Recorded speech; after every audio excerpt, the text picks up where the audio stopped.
Hello ಎಲ್ಲರಿಗೂ ನಮಸ್ಕಾರ. ನೋಡಿ, ನಾನು ಲಾಸ್ಟ್ ಪಾರ್ಟ್ 1 ವಿಡಿಯೋಲ್ಲಿ ನಿಮಗೆ ಬಾಸುಂದಿ ಮಾಡೋದು ತೋರಿಸ್ತಾ ಇದ್ದೆ.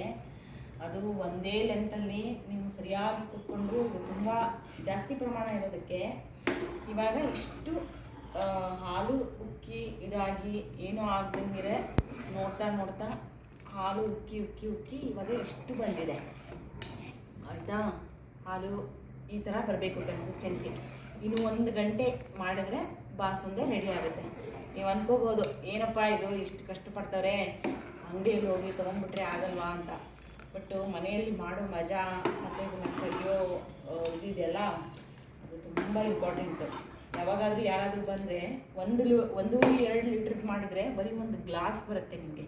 ಒಂದು ದೊಡ್ಡ ಗ್ಲಾಸಿಂದ 350 ml ಅಂದರೆ 400 ml ಬರುತ್ತೆ. ಇವಾಗ ನಾನು ಮಾಡ್ತಾ ಇರೋದು 10 ಲೀಟ್ರಿಂದ 3 ಲೀಟ್ರ್ ಬಾಸುಂದಿ ಬರುತ್ತೆ. ಓಕೆ, ಇದೆಲ್ಲ ರೆಡಿ ಆದಮೇಲೆ ನಾಳೆ ನಮ್ಮ ಗೆಸ್ಟ್ಗೆ ಹಾಕಬೇಕಾದ್ರೆ ನಿಮಗೆ ಸರ್ವ್ ಮಾಡಿ ನಾನು ತೋರಿಸ್ತೀನಿ ಹೆಂಗಿರುತ್ತೆ ಟೇಸ್ಟ್ ಹೆಂಗಾಗಿದೆ ಅಂತ ಎಲ್ಲ ಹೇಳ್ತಾರೆ. ಬಾಯ್ ಬಾಯ್ ಬಾಯ್ ಫ್ರೆಂಡ್ಸ್.